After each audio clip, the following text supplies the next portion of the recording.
ఈ కర్కాటక రాశి వాళ్ళకి మనం చూస్తే కనుక ఈ 15 రోజుల్లో రవి అనేటువంటి ఆయన, కుజుడు అనేటువంటి ఆయన రాజయోగాన్ని ఇస్తున్నారండి. ఎంతవరకు వీళ్ళకి అది పనికొస్తుందో లేదో ఇప్పుడు మనం చూస్తే కనుక చార్ట్ మొత్తంలో ఫస్ట్ ఆఫ్ ఆల్ వీళ్ళకి 12వ స్థానంలో గురువు అనేటువంటి గ్రహం సంచారం చేస్తుంది.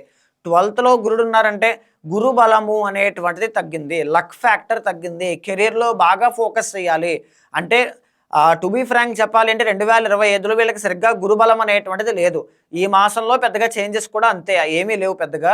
సో కానీ ఖర్చులు విపరీతంగా పెరిగిపోతూ ఉంటాయి. శుభకార్యాలకు కానీ, ఇంట్లో వాళ్ళకి కానీ, బయట వాళ్ళకి కానీ ఏదో ఒక విధంగా డబ్బులు అనేటువంటివి ఖర్చు అవ్వడం, ఆల్రెడీ చేసినటువంటి అప్పు తీర్చడానికి బాగా ఖర్చు పెట్టడం కానీ, ప్రెస్టేజ్కి వెళ్ళిపోయి డబ్బులు ఖర్చు పెట్టాల్సిన అవసరం రావడం కానీ ఇలాంటివి జరుగుతూ ఉంటాయి. కొంచెం ఆ విషయంలో జాగ్రత్త పడాలి, గురుబలం పెంచుకోవడం కోసం ప్రయత్నం చేయాలి అని చెప్పొచ్చండి. 2వ స్థానంలో కేతు అనేటువంటి ఆయన కనబడుతున్నారు. ఇది కూడా మనీ పరంగా ఇండికేషనే. సెకండ్ అంటే ధనస్థానం, కుటుంబ స్థానం, కుటుంబపరమైనటువంటి ఒత్తిళ్లు కనబడుతూ ఉంటాయి.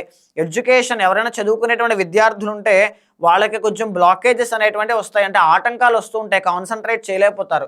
2వ స్థానంలో కేతు ఉన్నప్పుడు ఏం జరుగుతుంది, చంచల స్వభావి ఉదయం బుక్ తీసి పట్టుకుంటే సాయంత్రానికల్లా మళ్ళీ ఏం చదువుదాంలే ఒక గంట పోయిన తర్వాత అనిపిస్తూ ఉంటుంది. ఇలాంటి డిస్ట్రాక్షన్స్ అనేటువంటివి కేతు ఇస్తుంటారు కాబట్టి కొంచెం బలంగా విద్యార్థులు ఫోకస్ చేయాలి. 5వ స్థానంలో బుధుడు అనేటువంటి ఆయన అనుకూలించట్లేదండి. దీనివల్ల ఏం జరుగుతుంది, ప్రధానంగా వ్యాపారస్తులు మరింత జాగ్రత్తగా ఉండాలి. బుధుడు ఇండికేట్స్ ఎప్పుడు కూడా బిజినెస్ అండి, డాక్టర్ ఇలాంటివన్నీ వస్తూ ఉంటాయి అన్నమాట. మైండ్ వర్క్, కమ్యూనికేషన్ అన్నీ వస్తూ ఉంటాయి. సో జర్నలిస్టులు కానీ, కమ్యూనికేషన్ డిపార్ట్మెంట్ కానీ, బిజినెస్ మ్యాన్స్ కానీ, ఎంటర్ప్రీనర్స్ కానీ, డాక్టర్స్ కానీ మీకు ఇప్పుడు ఈ మాసంలో ఈ 15 రోజుల్లో ఏంటి అంటే కొంచెం మిశ్రమంగా కనబడుతుంది అని చెప్పొచ్చు. మోర్ ఓవర్ ఇన్వెస్ట్మెంట్స్ చేసేటువంటి వాళ్ళు చాలా జాగ్రత్తగా ఉండాలి. గురుబలం లేదు, బుధుడు యొక్క బలం లేదు, అండ్ ఈవెన్ రాహు కూడా బాగా లేదు. కాబట్టి ఈ యొక్క స్టాక్ మార్కెట్ కానీ, షేర్ మార్కెట్ కానీ, ట్రేడింగ్ కానీ చేసేటువంటి వాళ్ళు చాలా కేర్ఫుల్గా అడుగులు వేయాలి. ఇన్వెస్ట్మెంట్ చేసేటప్పుడు క్రాస్ చెక్ చేసుకోండి. 1కి 10 సార్లు ఆలోచించడం చాలా మంచిది. అయితే బాగా కలిసి వచ్చేటువంటి గ్రహాలైన 6వ స్థానంలో రవి కుజుల్ని మనం చూస్తే కనుక 6వ స్థానంలో రవి అనేటువంటి ఆయన అనుకూలిస్తున్నారు. సెకండ్ లార్డ్ యోగించడము అంటే ఆకస్మిక ధన ప్రాప్తి అనేటువంటిది కలుగుతుంది. ఎప్పుడు డిసెంబర్ 17th దగ్గర నుంచి ఈ యోగం మీకు స్టార్ట్ అవుతుంది.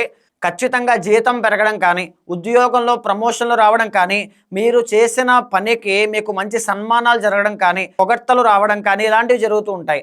6వ స్థానంలో రవి అనుకూలిస్తున్నారంటే రాజకీయ నాయకులకి చాలా బాగుంటుంది, మంచి పేరు ప్రఖ్యాతులు వస్తాయి, గౌరవ మర్యాదలు పెరుగుతూ ఉంటాయి, హెల్త్ ఇష్యూస్ అనేటువంటివి సార్ట్అవుట్ అవుతాయి, శత్రు బాధల నుంచి బయటకు వస్తారు. ఇవన్నీ కూడా చాలా బాగున్నాయి.